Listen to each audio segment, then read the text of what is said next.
الحمد لله رب العالمين والصلاة والسلام على سيد المرسلين أما بعد فأعوذ بالله من الشيطان الرجيم بسم الله الرحمن الرحيم الصلاة والسلام عليك يا رسول الله وعلى آلك وأصحابك يا حبيب الله الصلاة والسلام عليك يا نبي الله وعلى آلك وأصحابك يا نور الله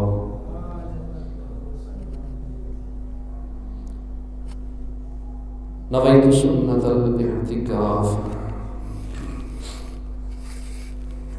جب بھی مسجد میں آنے کی سعادت ملے اعتکاف کی نیت کر لیا کرے.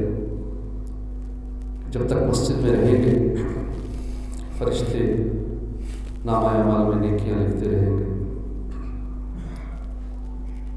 درود پاک پڑھنے کے بے شمار فضائل و برکات ہیں.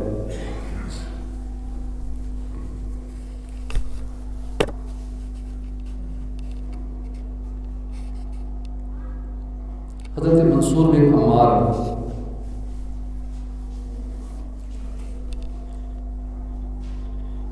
رحمۃ اللہ علیہ اللہ کے ولی ہیں اپنے زمانے کے.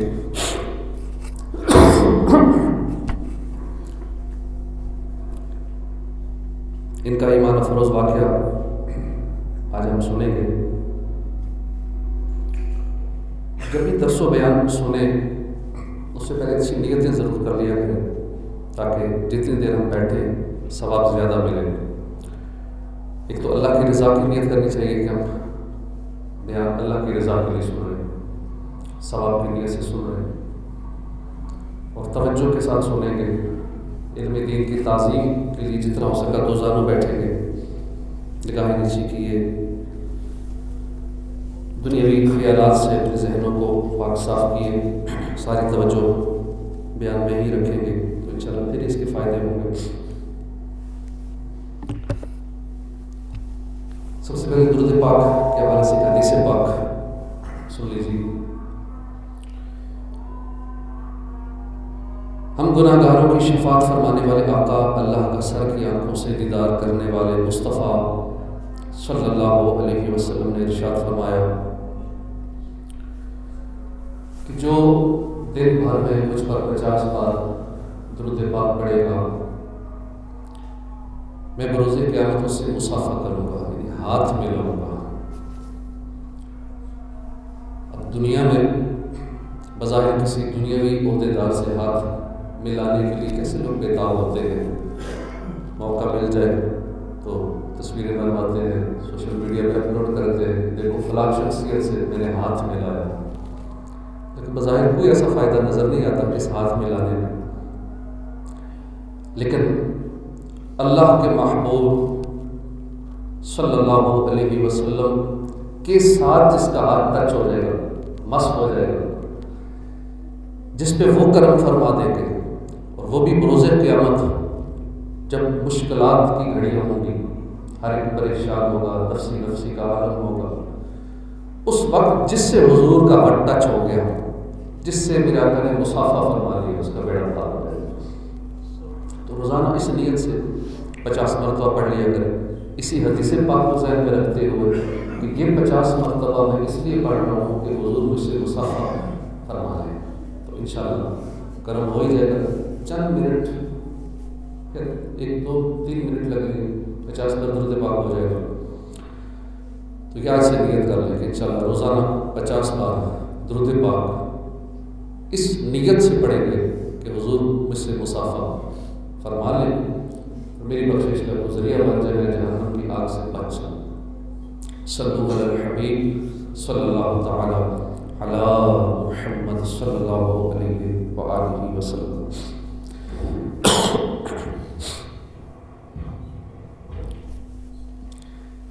ایک مرتبہ حضرت منصور بن عمار رحمۃ اللہ علیہ بیان فرما رہے تھے،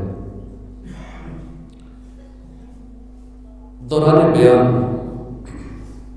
کسی حقدار نے سوال کیا، حضرت منصور رحمۃ اللہ علیہ نے اعلان فرمایا کہ جو کوئی اس غریب کو، اس سائل کو، اس حقدار کو 4 درہم دے گا، میں اس کے لیے 4 دعائیں کروں گا۔ اب اس بات کرنے کے دوران ایک غلام وہاں سے گزر رہا تھا، آقا نے کسی کام کے لیے بھیجا تھا اور وہ واپس جا رہا تھا، اس کے کانوں میں منصور بن عمار کی یہ آواز پڑ گئی کہ میں 4 دعائیں دوں گا اس کو جو 4 درہم اس سائل کو دے دے گا۔ اس کے قدم رک گئے، اس کے پاس تھے ہی 4 درہم جو اپنے نہیں تھے، اپنے آقا کے تھے۔ اس نے وہی 4 درہم جو اس کے پاس تھے اس نے اس سائل کو دے دیے۔ منصور رحمۃ اللہ علیہ نے فرمایا، بتاؤ کون کون سی 4 دعائیں کروانا چاہتے ہو؟ عرض کی، پہلی دعا یہ فرما دیں میں غلامی سے آزاد کر دیا جاؤں۔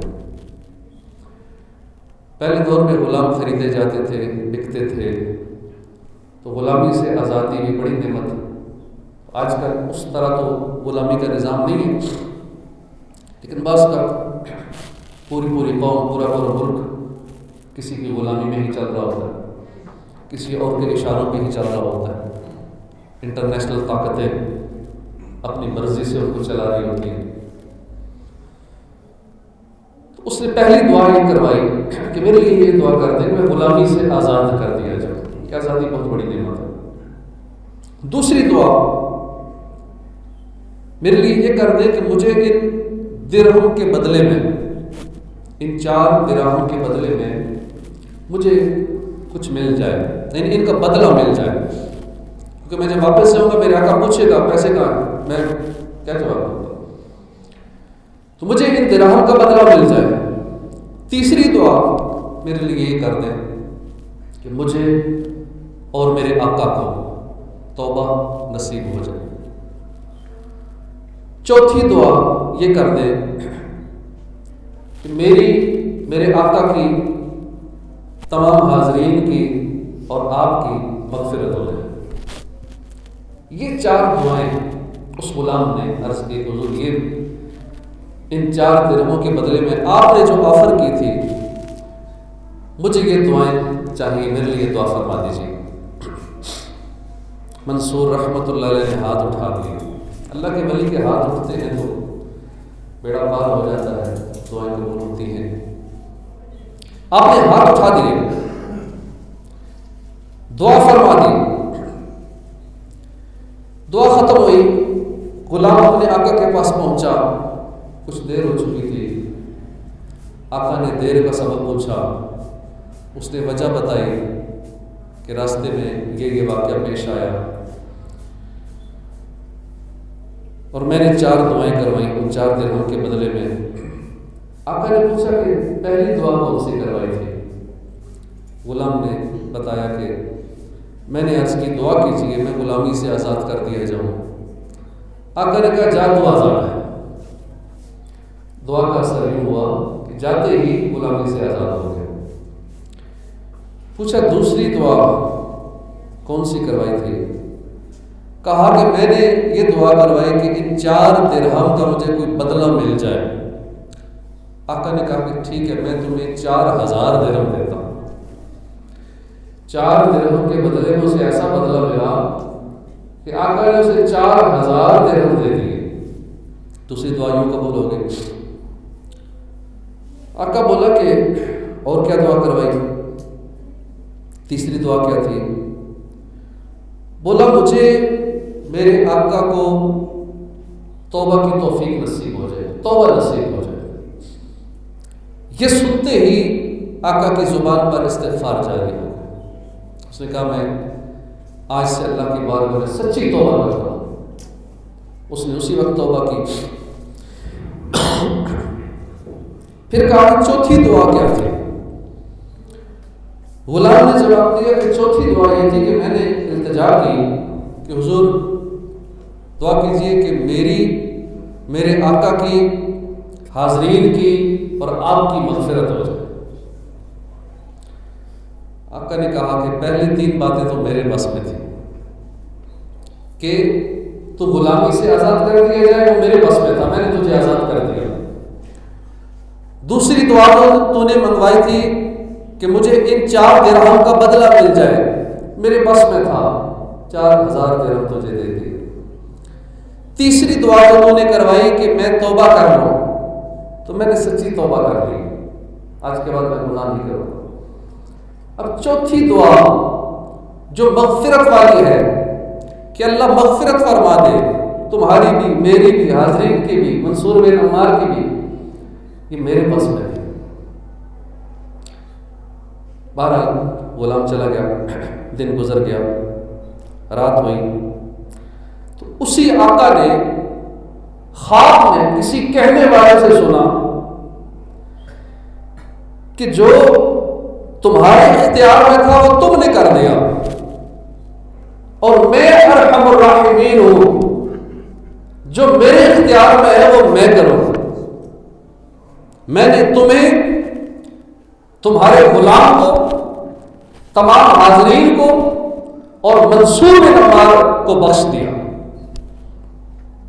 سبقت رحمتی علی غضبی، جب سے تو نے سنا دیا یا رب، آسرا ہم گناہ گاروں کا اور مضبوط ہو گیا یا رب، ظن نہیں بلکہ ہے یقین مجھے، اور وہ بھی تیرا دیا ہوا یا رب، ہوگا دنیا میں قبر و محشر میں مجھ سے اچھا معاملہ یا رب۔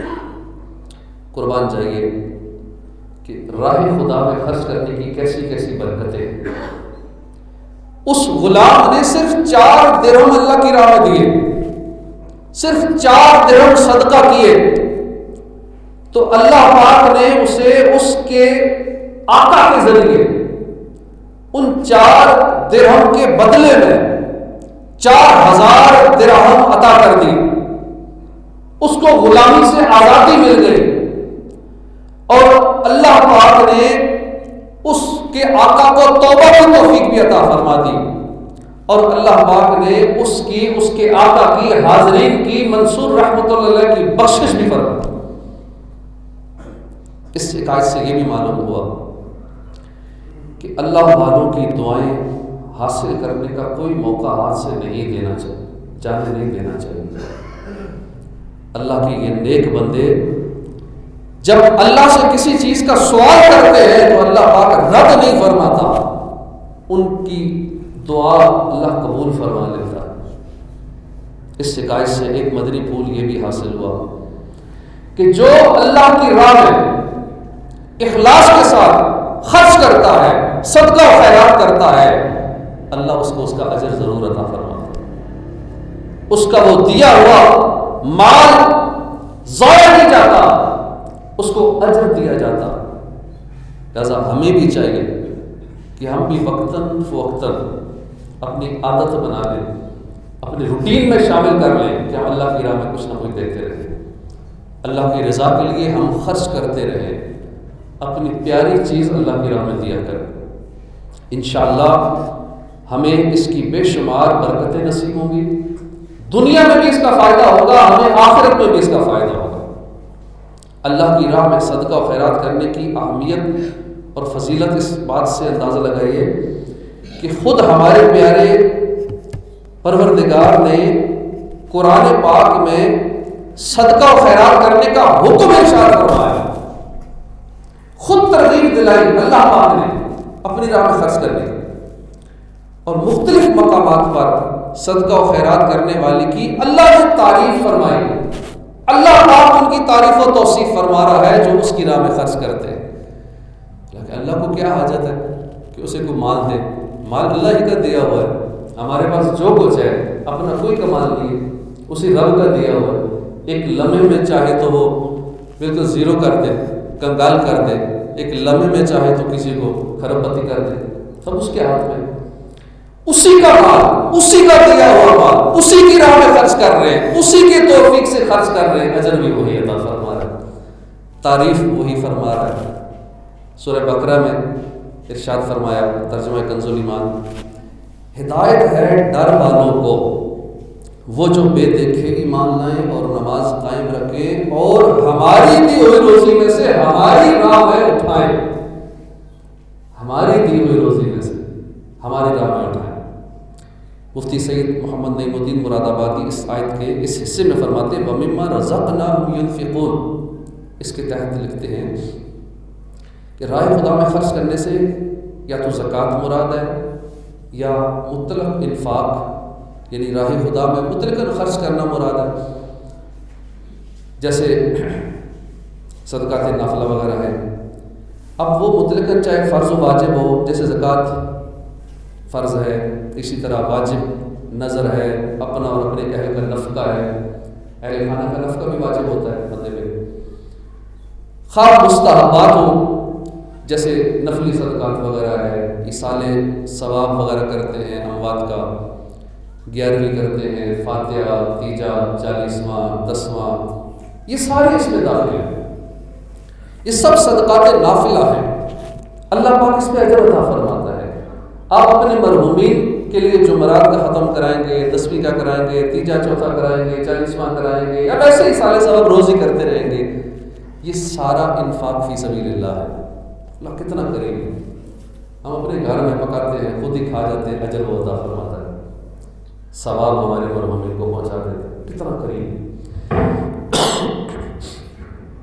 واقعی بہت خوش نصیب ہے وہ مسلمان جو اپنے مال کے حقوق واجبہ ادا کرتے ہیں، جو اپنی زکوٰۃ ادا کرتے ہیں، جن پر عشر واجب ہوتا ہے وہ عشر ادا کرتے ہیں، خوش نصیب ہے۔ ورنہ اچھی خاصی تعداد ہے جو نہیں ادا کرتے، جو چیزیں ان پہ فرض ہے وہ بھی نہیں دیتے، زکوٰۃ فرض ہے نہیں دیتے، یا بالکل ہی نہیں دیتے یا پوری نہیں دیتے، ڈنڈی مار جاتے ہیں اس میں بھی۔ اسی طرح خوش نصیب ہے وہ مسلمان جو اپنے مال کو ماں باپ پہ خرچ کرتے ہیں، بہن بھائیوں پہ خرچ کرتے ہیں، اپنے مسلمان بھائیوں پہ خرچ کرتے ہیں، غرباء پہ خرچ کرتے ہیں، اپنی اولاد پر خرچ کرتے ہیں۔ خوش نصیب ہے وہ مسلمان جو اپنے رشتہ داروں کی اموات پر ایصال ثواب کرتے ہیں، تیجا، چوتھا، 10واں، 40واں، جمعرات، برسی وغیرہ کر کے کھانا کھلاتے ہیں مسلمانوں کو۔ خوش نصیب ہے وہ جو اچھی اچھی نیتوں کے ساتھ لوگوں کو لنگر کھلاتے ہیں، چاہے کسی صورت میں ہو، لنگر رضویہ ہو، لنگر غوثیہ ہو، لنگر میلاد ہو، یا ویسے ہی لنگر ہو، لنگر جہاں دیکھیں گے لنگر ہے اس میں اپنا حصہ ڈال دیتے ہیں۔ ایسے لوگ بڑے خوش نصیب ہیں۔ اب دل میں اگر وہ نیت کر لے نا کہ میں جو لنگر میں حصہ ڈال رہا ہوں اس کا ثواب میرے سارے مرحومین کو ملے، میرے آباء و اجداد کو ملے، میرے والدین کو ملے، میرے جتنے بھی اب تک دنیا سے رخصت ہو گئے سب کو ثواب ملے، مجھے بھی ملے، گھر والوں کو ملے۔ اللہ کی رحمت اتنی وسیع ہے کہ اللہ پاک سب کو ثواب عطا فرما دیتا ہے۔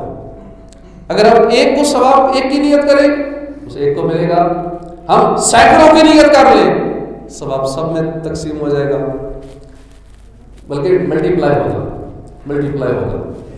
ڈیوائڈ نہیں ہوگا کہ ڈیوائڈ کرنے سے چیز کم ہو جاتی ہے، ضرور ہوگا۔ اللہ پاک کسی کے ثواب میں کوئی کمی نہیں کرے گا۔ مثال کے طور پہ 11ویں شریف کا لنگر ہے، کوئی 100 روپے دیتا ہے کہ 11ویں میں میرا حصہ ڈال دیں، انشاءاللہ آج بھی 11ویں کا سلسلہ ہوگا، بعد جمعہ 11ویں کی محفل ہوگی، انشاءاللہ ختم قادریہ کا سلسلہ بھی ہوگا، آپ کو لنگر بھی کھلایا جائے گا۔ تو مثال کے طور پہ 11ویں میں اگر کوئی حصہ ڈالتا ہے، میلاد میں حصہ ڈالتا ہے اور نیت یہ بھی رکھ لیتا ہے کہ میری ماں کو ثواب پہنچے، میرے والد کو پہنچے، میرے دادا دادی کو پہنچے، میرے گھر میں جتنے بھی دنیا سے چلے گئے ہیں ان کو سب کو ثواب پہنچے، اللہ پاک سب کو ثواب عطا فرمائے۔ اسی طرح جیسے روزانہ ہم فجر کے بعد ختم شریف کرتے ہیں، سارے مرحومین کو ایصال ثواب روز کرتے ہیں، اب اس میں اگر کوئی 100 روپے دیتا ہے، جی یہ روز دعا ہو رہی ہے، اس دعا میں میرے سارے مرحوم شامل ہو جائیں، گھر میں تو ہم بھول ہی جاتے ہیں نا یہ کرنا، تو چلیں یہاں تو ہو رہا ہے تو ادھر ہی ہم حصہ ڈال دیتے ہیں اور ہمارے مرحومین کو روز ثواب پہنچتا رہے، تو اللہ پاک سب کو ثواب عطا فرمائے گا۔ تو ایسے مسلمان خوش نصیب ہیں جو اپنے مرحومین کا خیال رکھتے ہیں، اپنے مرحومین کے لیے ایصال ثواب کرتے ہیں، اور یہ خود بھی محروم نہیں رہتے۔ ایسا نہیں ہے کہ یہ اپنے مرحومین کے لیے کر رہے ہیں تو اللہ ان کو محروم چھوڑ دے گا، ایسا نہیں ہے، اللہ پاک ان کو بھی عطا فرمائے گا کیونکہ یہ اپنے ہاتھوں سے دے رہے ہیں، یہ بھی محروم نہیں رہیں گے۔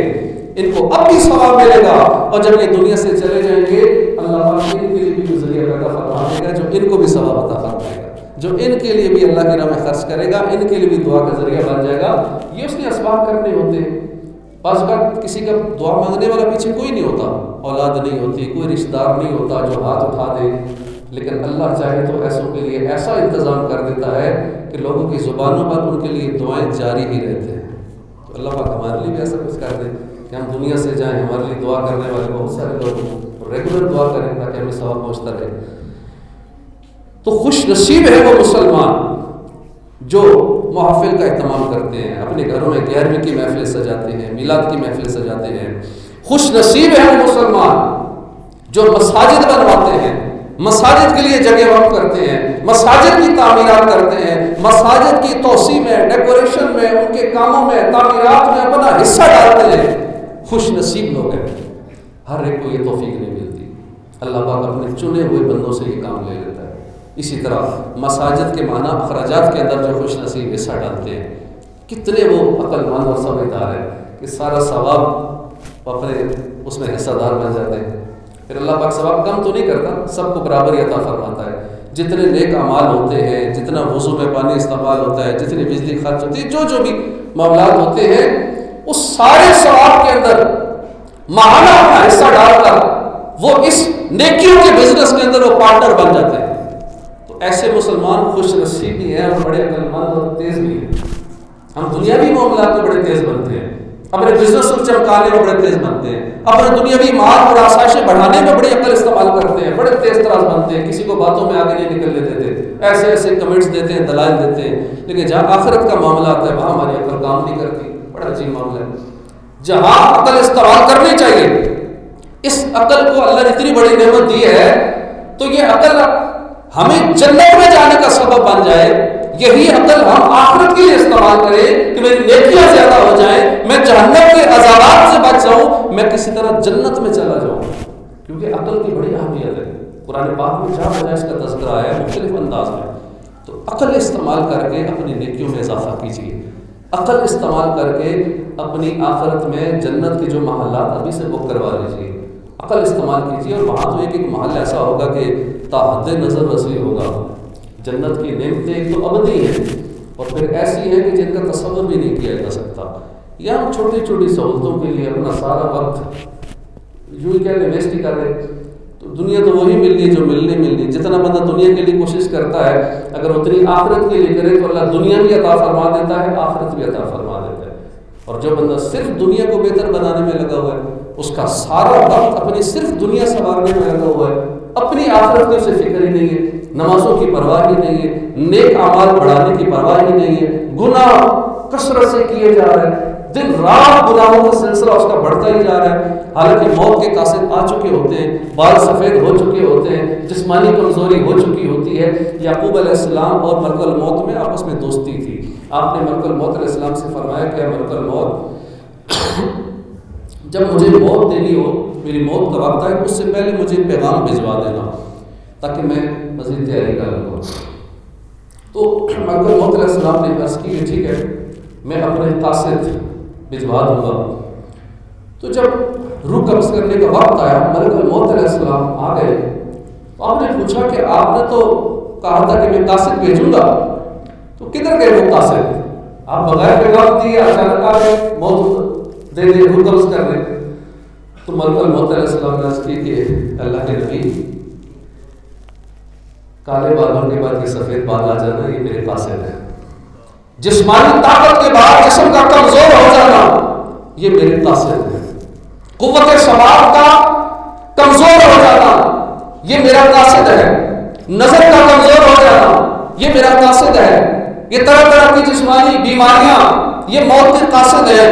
یہ چہرے پہ جھریاں پڑ جانا، جوانی میں کیسا چہرہ تروتازہ ہوتا ہے، بچپن میں کیا شکل کیسی ہوتی ہے، پھر جو آگے بڑھتے ہیں، جوانی میں جاتے ہیں، بڑھاپے کی طرف جاتے ہیں، پھر کیا حال ہو جاتا ہے۔ ہر ایک نے بوڑھا ہونا ہی ہونا ہے، اگر زندہ رہ گیا، بڑھاپا تو آنا ہی ہے زندہ رہنے کی صورت میں۔ ایسا نہیں ہو سکتا کوئی ہمیشہ کے لیے جوان رہے، ایسا نہیں ہے۔ بال سفید ہوں گے، جسم کمزور ہوگا، بہت ساری بیماریاں لگے گی، وقت کے ساتھ ساتھ بیماری نہ بھی ہو تو کمزوری، جسمانی کمزوری، ہر طرح کی کمزوری، طرح طرح کی بیماریاں پریشانیاں. اس لیے کہتے ہیں کہ عبادت کے یہی دن ہیں، ریاضت کے یہی دن ہیں. بڑھاپے میں کہاں ہمت، جو کرنا ہے اب کر لو، ابھی نوری جوان ہو. تو جن کے پاس صحت ہے، جوانی ہے، طاقت ہے، وہ اس کو نیکیاں بڑھانے کے لیے استعمال کر رہے ہیں. یہ سوچتے ہیں بڑھاپے میں نیک ہو جائیں گے، ابھی تو مال کمانا ہے، نیکیاں کر لیں گے. اور جب 40 سال کی عمر آتی ہے تو اس کے بعد پھر کچھ کر نہیں سکتے، اولاد کے معاملات اور طرح طرح کے دنیاوی مسائل میں گھر جاتے ہیں، کمزوریاں آ جاتی ہیں، وہ طاقت نہیں رہتی، نہ بھاگ دوڑ کر سکتے ہیں، نہ عبادات کر سکتے ہیں. تو پھر پچھتاوے کے سوا کچھ ہاتھ نہیں آتا، کاش میں جوانی میں کچھ کر لیتا. تو اللہ نے صحت دی ہے، جوانی دی ہے، اس کو اپنی آخرت کے لیے استعمال کر لیجیے. بڑھاپے میں کہاں ہمت، جو کرنا ہے اب کر لو، ابھی نوری جوان ہو. تو وقت بڑا کم ہے. کتنوں کے پاس موت کے قاصد آ چکے ہیں، کتنوں کے بال سفید ہو چکے ہیں. ایک بال بھی سفید آ جائے گا سمجھ لی موت کا قاصد آ چکا ہے کہ اب تیار رہنا، میں آ رہا ہوں. ملک الموت علیہ السلام اپنے یہی قاصد بھیجتے ہیں. تو ہم غور کریں ہمارے پاس کتنے پیغامات آ چکے ہیں موت کے. یہ بیماری بھی موت کا قاصد ہے. اور بعض اوقات بندہ ٹھیک ٹھاک بھی ہوتا ہے تو بھی تو دنیا سے چلا جاتا ہے. کوئی یہ نہ سوچے میں تو ہٹا کٹا ہوں، میں تو صحت مند ہوں، میں تو باڈی بلڈر ہوں، مجھے کچھ نہیں ہوگا. کتنی اموات ہو جاتی ہیں. بڑے بڑے ریسلر، بڑے بڑے باڈی بلڈر اچانک دھڑام سے گرتے روح نکل جاتی. صحت مند ہو گیا دنیا سے جا سکتا ہے. ہر ایک کو موت آنی ہی آنی ہے. تو خوش نصیب ہے وہ مسلمان جو مرنے سے پہلے موت کی تیاری کر لیتے ہیں، مرنے سے پہلے اپنی آخرت کے اکاؤنٹ میں نیکیوں کا ذخیرہ اکٹھا کر لیتے ہیں، جو اپنے مال کو اپنے ہاتھوں سے اللہ کی راہ میں زندگی ہی میں جمع کروا دیتے ہیں تاکہ میں جب آگے جاؤں تو میرا بینک بیلنس اچھا خاصا ہو. یہ دنیا کا مال ہمیں بڑھ رہا ہے. اللہ کی راہ میں خرچ کرنے سے ہمیں پتہ ہی ہے کہ مال بڑھے گا، پھر بھی سوچ میں پڑ جاتے ہیں یہ کم ہو جائے گا. پیسے دے رہا ہوں اللہ کی راہ میں، کم ہو جائیں گے. دعوت اسلامی کے دینی کاموں میں ٹیلی فون کے اندر میں جمع کروا رہا ہوں تو یہ 10,000 کے ایک یونٹ ہے تو کم ہو جائے گا. حالانکہ ایسے ایسے لوگ دیکھیں بظاہر جو غریب ہیں، انکم اتنی نہیں ہے، وہ بھی کم از کم ایک یونٹ 10,000 کا جمع کروا ہی دیتے ہیں. اسی طرح کتنے ایسے لوگ ہیں جو مسجد کے ماہانہ اخراجات میں بظاہر دیکھا جائے تو شاید ان کے لیے مشکل، لیکن وہ بھی 1,000-2,000 جمع کروا ہی دیتے. لیکن بعض اوقات زیادہ انکم والے نہیں کروا رہے.